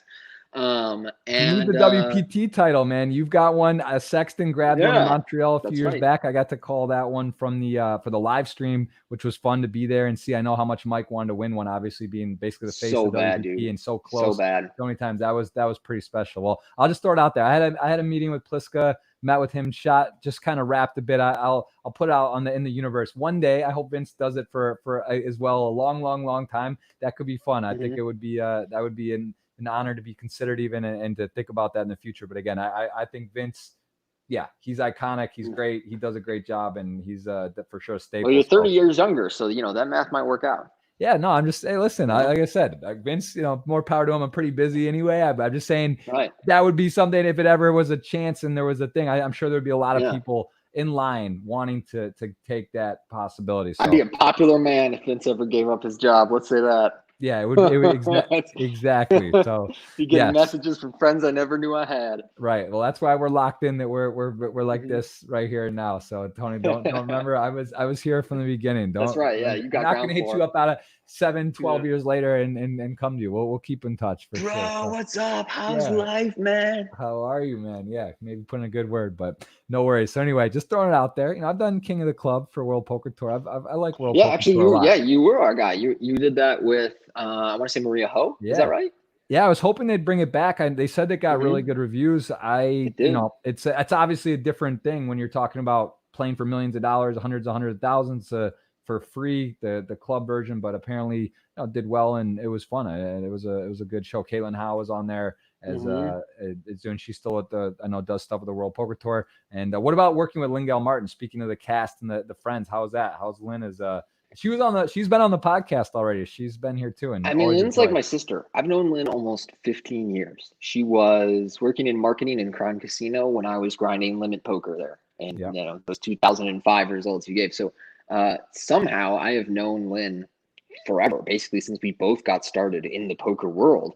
And same kind of thing where she's just like, the easiest, like Vince is nice, but like Lynn is like an angel. It's crazy. She's just maybe the nicest. Her, Lucky Chewy are like kind of neck and neck as the nicest people that I've ever known.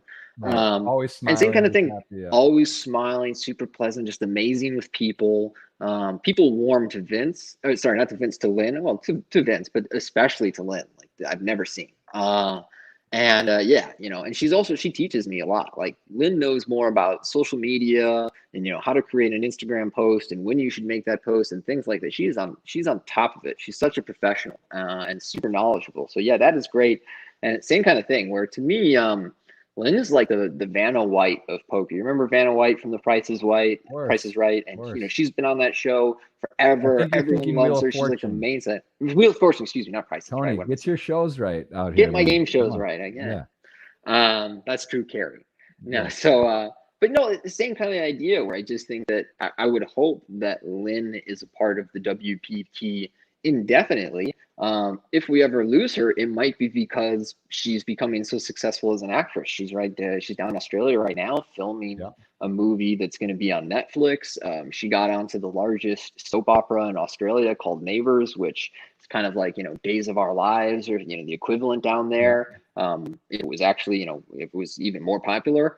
So yeah, working with Lynn is great too. And I'm just very fortunate that when people ask me those questions that I can give such an enthusiastic response, because there have been times in my life where I've worked with someone, if they were like, so how's working with Vince? And I'd be like, interesting. Yeah. Like, Yeah. It's there's true. definitely been those people along this way. And no, same with Mike. He was always such a pleasure to work with. And, I kind of told my story about him at the beginning, and he was very much like that as we continue to work together. Somebody who just, I think, really wants to see poker and poker players do well. So he made that transition easy on me. Yeah, that's awesome. Got a question from Garan's Luck here on Twitter. When will we see you crushing the online streets of Twitch? It's time. What about Twitch, man? Where's Tony Dunst? Why is he not streaming on Twitch some? Or are you? Or do you do some for the WPT? I've seen you, I think, doing some. Yeah, I do Twitch streaming for Club WPT, which is our subscription site. So for people who aren't looking to risk money night in, night out, we do, a $25 level and a $150 level, where then you have access to $100,000 in cash and prizes every month. You can win your way into live WPT events. For myself, playing online, for streaming, I find it a little bit distracting. The idea of playing really serious poker, but then trying to verbalize my thought process. And then also, like, when I play poker and things go bad, the dark side of me comes out. I get vulgar. Like, I need to get those 4-letter words out when I take that crucial 2-outer or something. And then I feel better. I'm lucky that I don't really like carry the anger or any of the frustration of a bad poker session around with me after the fact. But in the moment, I need to get it out. And I don't know that I necessarily want to bring that side of me to Twitch. Yeah, it's that's honest. I mean, that's a good reason not to. You don't want to like have a Tourette's moment or be on there. It's sort of it's important. I have a nice professional image going here. They don't need to see that. Yeah, you don't need to put it on the line for there is a delay though, Tony. You could always cut the stream if it was too crazy. All right, so there's get a little Twitch taste, but not on your own. Is that, have you considered? I would love to Twitch Warzone. If I Twitch anything, it'll be Warzone. Seriously, I was talking to Drew Amato, who's that'd be fun as long as you got some game. I do. That's that would be something to think about. As long as you can, like, if you're not terrible, you can't. I've thought about playing FIFA and stuff. It's been so long though. I just like, it's also like we were saying about time. It's like, all right, study this, that. You got it's just like at some point you take on a new game or a new thing and the setups and how to. I don't want to go down a rabbit hole. But if you're playing it already, if you're playing a video game, maybe that makes sense to Twitch, right? Like, you could build that. Actually sounds super fun. You could actually justify for productivity wise, say like, I'm streaming. It's something you could go down that path. How do you? Okay, someone asked about the host. I don't really understand the question, but maybe tell me what is. Okay. It says, how do you cope with the host? Being the host of WPT must have its challenges from time to time. Is there any challenges with being the host of the WPT that you find, or like a scheduling conflicts? There are. It's the same idea of having to split your attention. So sometimes I just have to flat out sit out tournaments that I would like to play because we have activities, responsibilities. And then sometimes it's like, okay, I've got a 10K WPT at the LAPC, and I've been studying and training going in, and I get my table and I'm trying to pay attention and remember hands and this and that. But then also at the first break, I need to give a memorized speech with lots of enthusiasm and make sure that I nail everybody's name and job title. And so, for maybe an hour or two the night before, I'm in my hotel room practicing over and over, and then I'm practicing that morning, and then I'm like super conscious of it leading it up to the speech. And it's not the end of the world or anything, but it is, it serves as a distraction when what I'm really trying to focus on is the 10K tournament. So there's having to, split your attention in that way, or sometimes just kind of being pulled in a few directions. But as a whole, that job complements playing poker for a living really well. I mean, basically better than you could ever hope from any other job. Nice. What about your best online score? So we see your hand in mob, and we could dig deep and probably find it. I saw there was one early on you had, I know, on full tilt for a 50K, I want to say. I believe 125. Oh no, Maybe you won 50,000. That was, I mean, that's from like a long time ago. But what about your best online? So that's still it. I had a 40K score a couple of weeks ago, but I never really had much success on Sundays. And then, after Black Friday, Sunday was over. So I was like, a lot of my online career, I was in Australia, and Sundays were at like 3, 4 a.m. Well, I didn't really get into poker to be nocturnal on a Monday morning. What was the 40K so I just score? didn't play them. I won a 1K on worldseries.com for just under 40, maybe like 2 months ago. Wow. And so like, the field's big number this is for a 1K. nice score. A lot of entries for on sure. There. Yeah, that's for cool. sure. So yeah, I just never killed it on a Sunday, never won a Sunday major, but have had a decent chunk of medium scores along the way. But man, if I ever had the big online score, I would just melt down. I would just lose my mind. I've been doing this for so long now, and chasing the big score, that if I ever hit for like 6 figures online, man, I just lose it. Especially in the tournaments I play. Like, it's not like I'm playing a bunch of 2Ks and 5Ks with a field in the dozens as opposed to the hundreds or thousands. Like, if I ever win 6 figures in a tournament, like, I outlasted a marathon of a field. Yeah. So yeah, I'm gonna lose my mind. That makes a ton of sense. How someone asking, do you play free rolls? Do you ever play any free rolls online, or have you? Timex gave me a free roll. Let me think about this. Free rolls online. It's generally if a site rewards you with a seed in the tournament, that's a free roll. That's pretty much it. I'm not averse to playing free rolls, but because poker is my job, for the most part, I'm trying to maximize my earn, and that's you're not given seats into a bunch of higher stakes free rolls that often. But when it happens, I won't look a gift horse in the mouth. What is your favorite poker hand? Not aces. What's your fun hand? What's the one that's like you just love to see, that's sneaky? It's not that sneaky, but I have good memories of Jack 10 suited. Like, I won a huge pot at one of my final tables where I ended up making a flush against somebody's like top set of aces with Jack 10 suited. And it's just like, one of those fun splashy hands where even if somebody 3-bets you pre-flop, it's like, all right, we're going to see this flop. We'll see if I can get you. We're going to see 3. Yeah, those are fun ones. And so, yeah, that mixed with just having a nice memory of a bad beat I put on somebody else with that hand. Jack 10 suited, like, that's a safe and strong hand. How do you mentally prepare for poker? Let's say a Sunday or a live event. Give me a look into Tony Dunst routine. Do you have a mental coach? Do you meditate? Do you work out always? I think I've seen you back in the day. I warm up. Stops in the gym. I think in the morning usually I catch you in there around before our tournaments are going and stuff. But do you have like a set firm routine, or do you believe sleep is more important? And some days you'll just sleep and go. Do you late register? Give me your sort of your scope on. Let's do live. Just number one is sleep. 100%. If I'm going to play serious poker, if I'm going to like concentrate on anything, sleep is the priority. So I try and get myself to bed a decent hour the night before, let myself sleep as late as I can. If I'm going deep in a tournament, I know I'll probably spring awake earlier than I want to, and there's not much I can do about that. But yeah, sleep is priority number one. And then I warm myself up. I'll go actually do like, a few dozen quick solves before I play live poker, before I play a big Sunday, so that my brain feels a little warmed up before I dive into it. And then I'm a big believer in trying to, I guess you'd say, balance your workload. So even if, like, say I have a huge series of online poker coming up and I'm like, okay, I know that there's a great event on every day for 2 weeks, I'm still probably going to try and find a way to take some time off in there to sort of refresh my desire to play, my desire to sit there and be there for 8, 10, 12 hours at a time, concentrating and, running math problems in my head. I'm a believer in not pushing yourself to burnout, whether it's poker or, something physical that you're doing. Like, never push yourself to a point where you hate what you're doing. Don't make yourself miserable.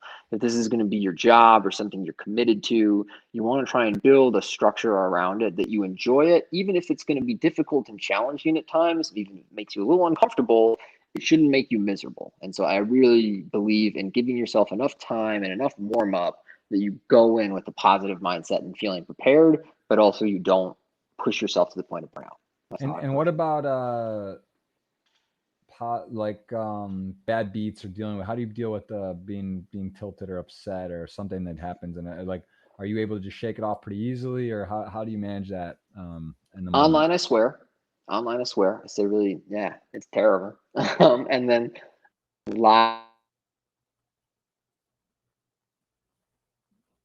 We lost you. Maybe an alarm again. I think it was an alarm, or you cut off for a No, second. sorry, somebody tried to call me, and I had to turn him off. No, no alarm this time. Just one of those unknown numbers that always calls you in Vegas. All right. So and then live, I just roll with it. I just kind of accept going in when I play live poker. Hey, you're probably going to lose this money. You need to make peace with this money being gone, and then you need to go and play your best. And because of, I mean, just I would never want to be rude or unwelcoming to somebody in the live setting, even if I didn't have the host role. Just kind of think, the way you treat people, you shouldn't you shouldn't take your frustrations out on others, especially if they did nothing wrong. They're just playing their hand, they're just playing the game, whatever. Bad luck happens, and it's on you to stomach that. So I think it's fine. You're playing in the comfort of your own home, and you want to release that frustration. Go nuts. Who cares? But if you're at a live table, like I would never berate somebody. I would never criticize somebody's play. I would never take it out on the dealer. And for the most part, I just take a deep breath, try and remind myself, hey, you still have a job to do. Like, yeah, that beat sucks. Yeah, you're frustrated at not having more chips, but like these are the chips you have now, and you need to move forward. Maybe if it happens, close to a break, then I step outside and, get some air, hang with people. But for the most part, there's no trick to it. I used to think when I was younger that you could reach a stage in your career where you didn't care anymore. You didn't feel the losses. You didn't feel the frustration. And that's simply not true. And I learned to just kind of embrace it and, experience it, but then let it go. I think that's a good way to think about it and look at it. You just also, you don't want to say like, yeah, obviously we're humans, we have emotion, right? It's like you hit 2 out on you or take a river bad beat in a big spot. Like it's okay to feel Yeah. something. You're not just a robot and like to feel bad. Yeah. Yeah, it's like that's not fun. So this is a question from Mark, and they're saying that you're not allowed or banned on W2+2. You say you spend a lot of time in there. Is that even true, or what does that even mean? I don't know. Are you not on 2+2 anymore? No, I think that must be a miscommunication. I don't post very much anymore. I was really active from maybe like 2000. That's a strong word. It says banned. Yeah. It doesn't. Nope, I never got banned. No. I don't know what that even means, but I know Mark, and he's not a troller, so maybe he thought, or just maybe he hadn't seen you post on there a while. I don't know what that means, but 2+2. That's it. Yeah, I just haven't posted in years. Is there any type of place you like to go for your information, cards, chat, poker news? What are some good ways to get some online current event information? What type of sites do you like to look at and check in on, or do you at all? Twitter. Inevitably, it just kind of ends up being Twitter, following all of those sites, and then clicking through to whoever has the most interesting story of the day or whatever is being discussed. I will say that I personally am a lot more interested in the strategy of poker than the drama or tiffs of the community. For the most part, I don't really get into it. I don't engage, or if I do, I just make some sarcastic comments and then back out of the discussion. I would happily talk to you about the finer points of 30 big blind play, cut off first big blind until the end of time. But whether it's the Mike Postle or the Bill Perkins situation, I have, one glib response about that. And not really. I'm just, whatever, beef Doug Polk has lately, or whoever's been exposed as a cheat or whatever the hell it is. I don't care that much. I'm way more interested in the game than the goings on of poker. So I tend to click through to a lot more strategy articles or think pieces, or I like to read about how our industry is doing. I like to read about, what are the numbers for this event, and what are the numbers of this online site, and what kind of traffic are we seeing, what sort of direction are we going. But when it comes to just sort of people's personal intrigue, I don't give a damn. Right. That's the way to do it for sure. It's easy to get caught in the drama. It's a rabbit hole of drama, and doesn't. I don't think it's good. So that's good to hear. Who's the best no limit player in the world right now? Who do you think is some of the best players? I mean, you get to see whole cards. I think that's one of the fun things about commentating as well, right? You're kind of, it's like a forced study session. You get to see whole cards, you get to watch, you get to see, you get to think about it and see stuff maybe that is different. I was actually doing yesterday with James Dempsey on the High Roller series, and they actually had a pretty cool on party. They're doing whole cards face up, not just final table. So picking up commentary and seeing. Jeff, you just cut out. What's that? Can you hear me, Tony? You've had a couple. Let's do this one more time. I can hear you. Hello. Oh, we're gonna get Tony on back one more time, guys. We had a couple technical difficulties. That's okay. That's part of. It's not always smooth. Doing our best. We're gonna get him back. I think Tony's gonna call one more time here, and we'll finish up these questions. Hope you guys are enjoying. We got All In Pav tomorrow at 4:30 Eastern as well. So let's get Tony. We back? There you go. All right, cool. Yep. I was saying about commentary, and how it's kind of fun, because it's like a forced way of studying in a way and getting to see the best in the world. And I was saying that I saw whole cards face up with yesterday. I was doing with James Dempsey on Party, even from not just the final table. Really enjoy it. But do you find that to be that you learn, like, is that one of the better ways of learning? And do you get to, is that sort of a treat? Because I think, that's a cool way to sort of study or think about things or see things and say, well, this guy is supposedly the best in the world or one of the best. He's doing something. I wouldn't have done that there. Why is he doing that? And then sort of dive in. Is that one of the ways you really, do you feel like you've been able to capitalize on what you do? Is that something valuable, you think?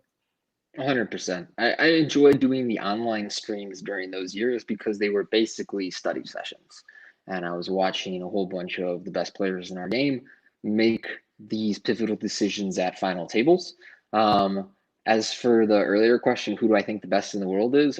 I don't know that I'm the best person to evaluate. So I will give you an answer that I think is kind of the consensus amongst the best players that I know, which is Stephen Chidwick. I think right now is kind of seen as like poker's end boss, particularly maybe even Nolan Hold'em tournaments, the end boss.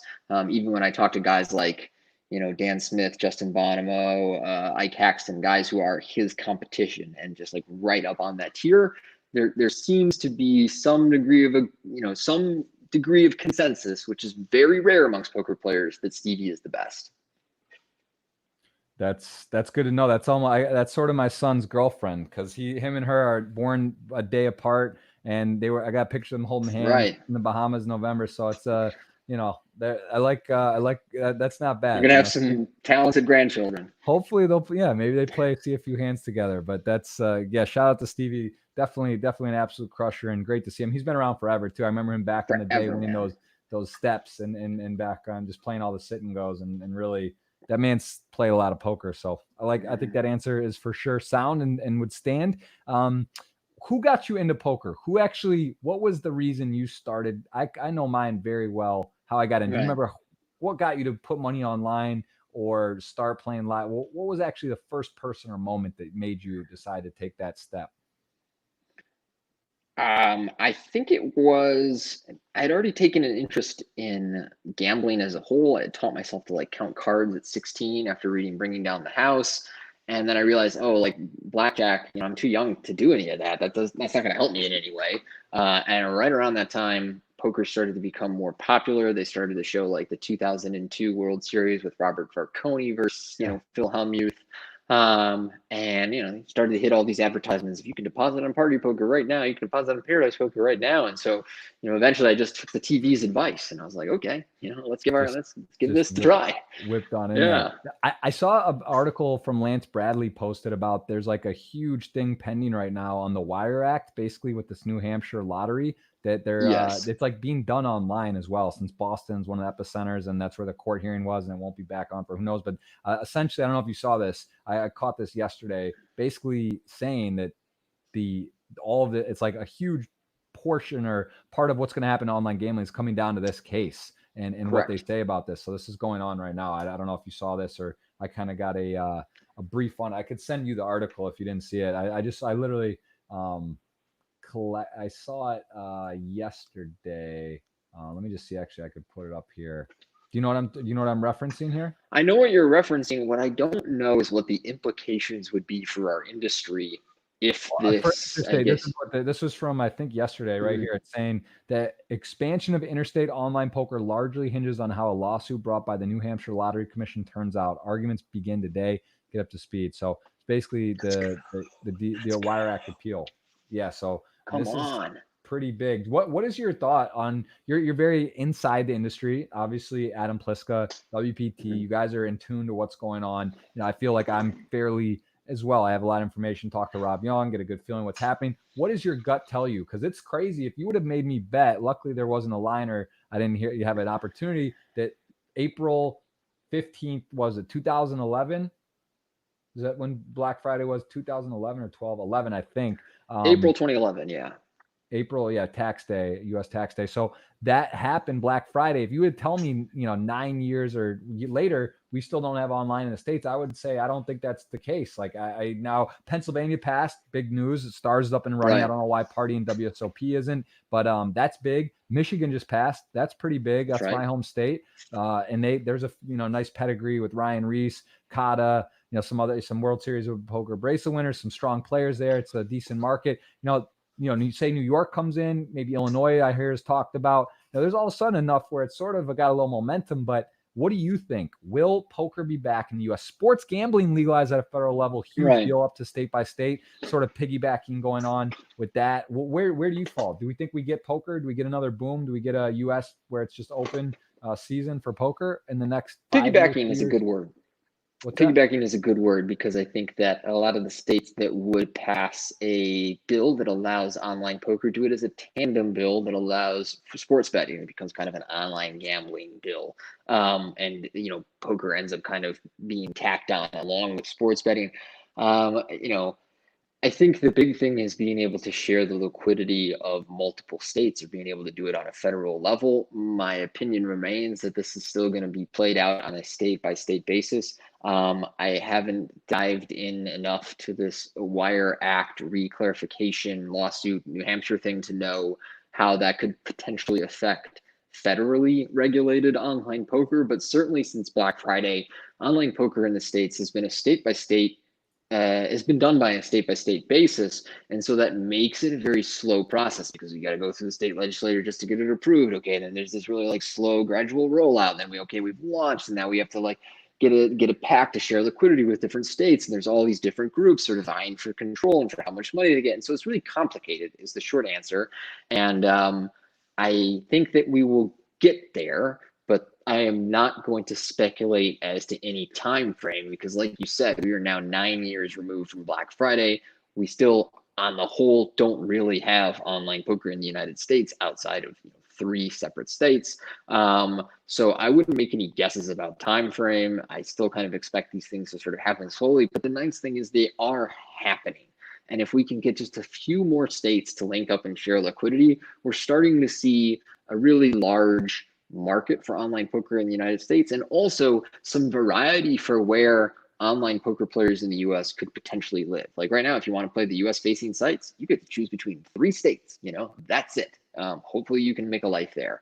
But if we maybe got 8 states into a player pool, into shared liquidity, now you could make your decision between which region of the United States do you want to live in, where basically where you have your friends or family, or where you culturally come from, whatever. I think it's 7 even. I mean, there's Nevada, well, I guess not that are passed, at least Nevada, right, New Jersey, Delaware, I think West Virginia, and then Michigan and Pennsylvania for sure. So I guess we're talking 6-ish, and I think Illinois and New York are sort of New York would obviously be ridiculous.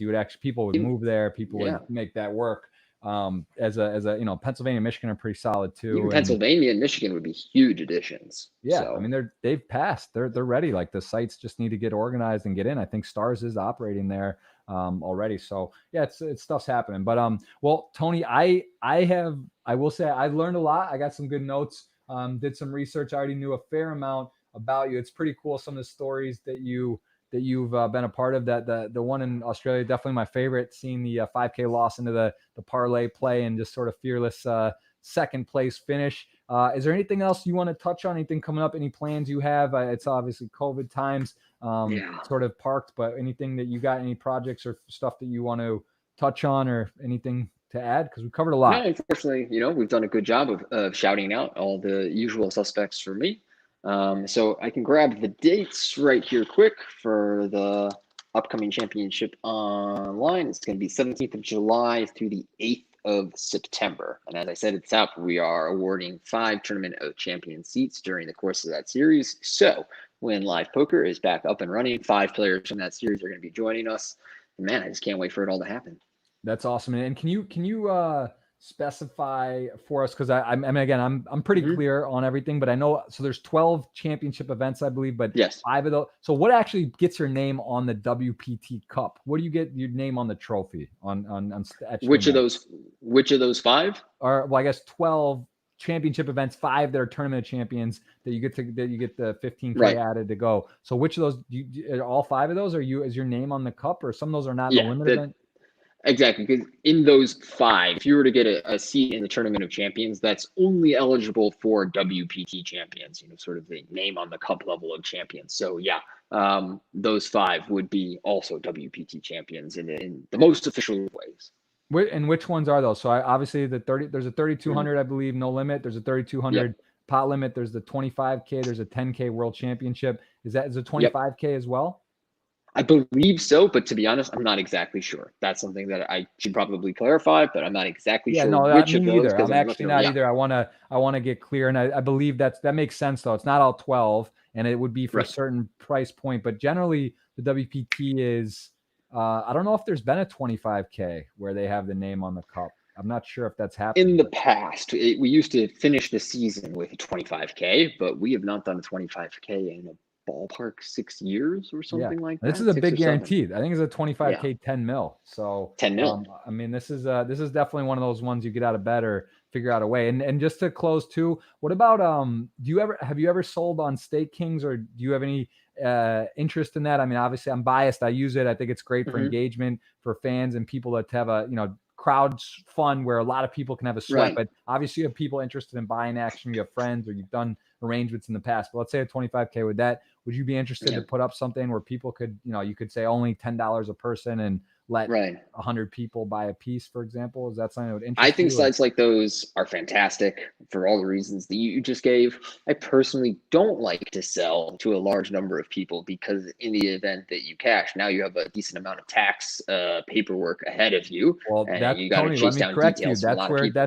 That's not true. That's why what Stake Kings does, because they handle it in for one. You? So yeah, if you posted, let's just say a 25K, and you sell 10%, and you say, I want to only let $25 a person, right? So you don't want one guy to just come in and say, Tony Dunst, I'm scooping you. But the point of it is so you could actually have a large amount of people sweating you.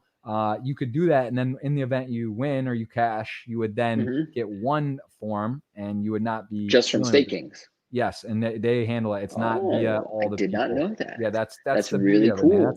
That's the come on, man. I can't. I post everything I put on. I can't be dealing with like 400 or 1,000 things. I was just like, bro, are you just like 1099 400 people a year? I can't imagine. It's one. I mean, there's Alex Foxing, Chris and Bicknell use it for high stakes. I mean, you can name. Then I would totally use a site like that. If anything, you're going to get better markups selling through that kind of site than you are within a network of poker players, because they are so price sensitive. That as well, but like honestly, the real value, I believe, especially someone for you, it's like it's fun. Like if you go to Twitter and say, hey, I'm posting action in this 25K or 10K, and you want a piece, like people don't get to buy you. People aren't able to DM you and deal with buying a piece of you, or you're not going to break it down to that level, right? It's just too much work and headache and hassle and messaging and whatever. So I mean, that's the real beauty of the site and what it's for. And actually, Stake Kings bought YouStake as well. There's that option for some people, but sort of like the JV, and Stake Kings is more for if you're a known pro and whatever. That's another conversation. We could have it if you're interested. I think you would be very well fit and love it and be good for, fun to do, especially some of the bigger buy-ins that you may want to dabble with and give. Yeah, I had no idea. People want a piece, Tony. There's 70 questions. You don't think the 70 plus people that asked the question will want a little taste of a WPT event of Tony? Come on, man.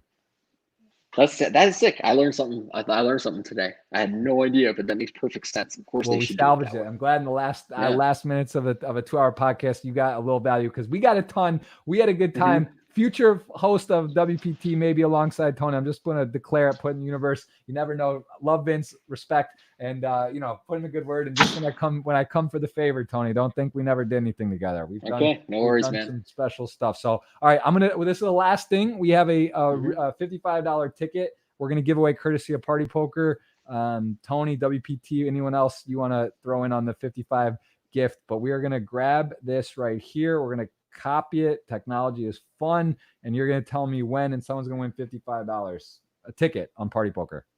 Okay. So how do I participate? You say when, and I'm gonna rip it. And when? All right, it's in there. Someone's got it. Let's see who it is. It's exciting. It's intense. I don't think this is a previous winner. I don't recognize. Market Biggs gets it. He's gonna get a fit. Oh, he has maybe won something. He's from Serbia. Okay. I think he actually asked a question. Do you like I love Serbia. Which I did. love Serbia. I've been to Serbia. Bizarre, but have you been to Serbia? Been to Serbia. Oh wow! All right. So, Yeah. do you like? Was it a good experience? Oh yeah, hell yeah! I love Belgrade. Well, there you go. You never know. I didn't ask the question, and he won the ticket, and he got his answer. And we are going to let Tony ride off into the sunset. Tony, always a pleasure. Thank you, man. I really enjoyed it. Learned some stuff. Glad you did too. Shout out to Stay Kings. We'll see you on the platform soon. And WPT Party Poker, best brands in the biz. Can't wait to be in and fire and do some stuff and play. And hopefully that you can get out of to a Montreal or a type place, and we'll see you there with some action on SK. Tony, good stuff. Thanks for having me on, Jeff. Take care. All right. Tony Dunst, everyone. PAV is tomorrow, 4:30 Eastern. This was number 6970 podcast going, and Tony signing off. We'll see you guys soon. Enjoy it. It's on podcasts everywhere across the board. This was live on YouTube, but we do have Apple, Spotify, this, that, Stitcher, all of them. I don't know, Podbean, whatever you could think of. We got it on audio version. And thanks for being here, everyone. Enjoy, and we'll see Tony soon. Later, bro. See you.